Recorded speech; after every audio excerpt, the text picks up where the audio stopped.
Good day and welcome back to another DBZ Dokkan Metal video.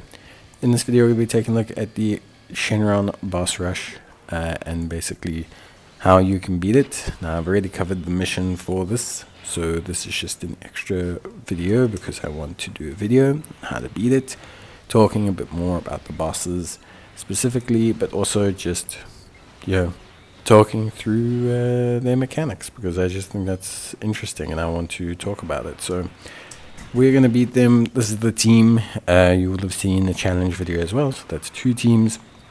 Generally, because there's quite a few phases, you do have time to run units that are going to build up, so you don't have to worry too much. The early phases are fairly simple, and it does give you time to build up your team.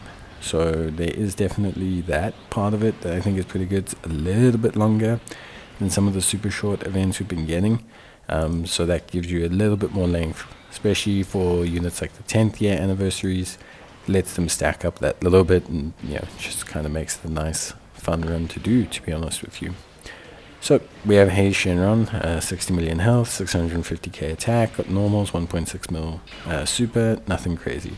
All the bosses are immune to stunning, sealing, etc. So there's nothing really you need to worry about there. Attack down, defense down, all of that, they're immune. Raid Shenron, 30 million health. He does 1.5 million super that either seals you or stuns you, just depends. He reduces damage received from everyone except for Int, which is pretty good, and he nullifies damage from Key Blast supers. Because of his level of strength, it's actually a great part of the fight, the Raid Shenron, to actually just build up your characters. If you have stacking units that shoot key attacks, try to let them build up for you. Try not to let the physical units take hold. Eventually you'll wear them down, but for me definitely there's a huge incentive to kind of just building up there. Oceania Shenron, or Princess Otto, 42 million health, 1.7 million super. Again, she stuns you. She always also fires her attack in the first slot.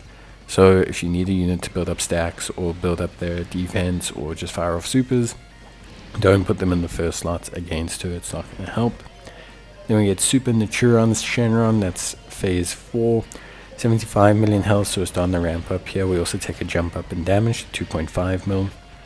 He seals one enemy's attack randomly, which can be frustrating, but again, don't panic too much. And then we have Nova Shenron afterwards, 70 million health, 2.6 million super, immune to sealing, stunning, defense down, and reduces damage from all types that are not strength. Also has a bit of evasion. Nothing too crazy here, but because the health's building up and because we're still at only 2.6 million, it becomes still a good opportunity for you to consider building up your characters. So like if you look at my team, I'm using these opportunities to build up the Gokus, to build up the Vegetas, to build up my units, let them build up whatever defense, attacks they need, and just kind of getting going. Then we have Ice Shenron, 208 million health, 1.3 million normals, and a 3.8 million super. He nullifies super attack sealing, he's immune to stunning, as always, and he disables evasion but also locks character switching.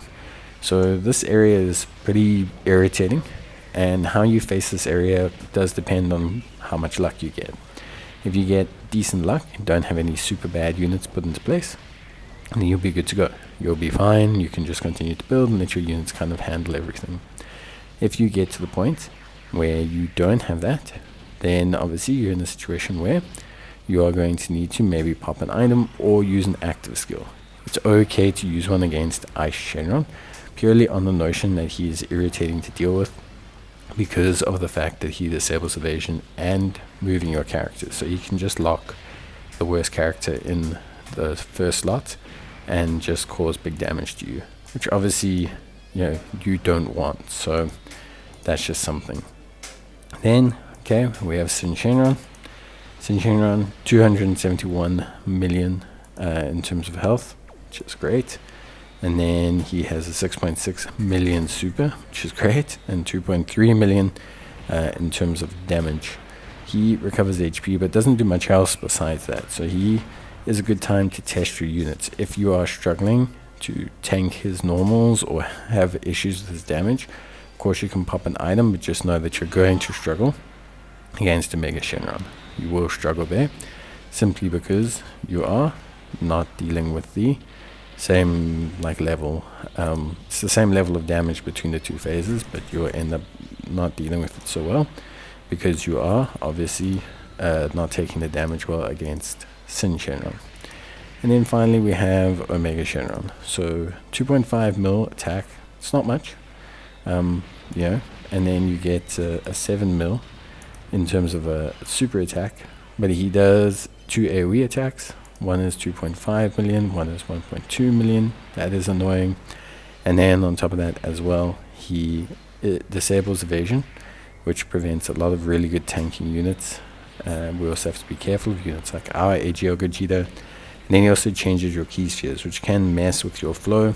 If you're planning certain builds or units that rely on certain things, you are going to have a problem. Okay, so that kind of covers it. Honestly speaking, I would say pretty fun fight. The length of time that it gives you to kind of build up is good, because it lets you, like I say, build up your characters, have a decent time.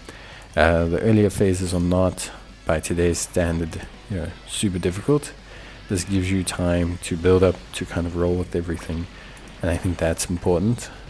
The big caveat here is that you do need to kind of leave everything for Omega Shenron. So that makes dealing with Ice and Sin Shenron, thank you, a tad frustrating, because you don't want to use items or do anything there, but you kind of sometimes feel like you should. So yeah, but that's it from me. I hope you guys enjoyed the video. Let me know if you have any questions or queries, and I'll see you in the next one. Till then, bye.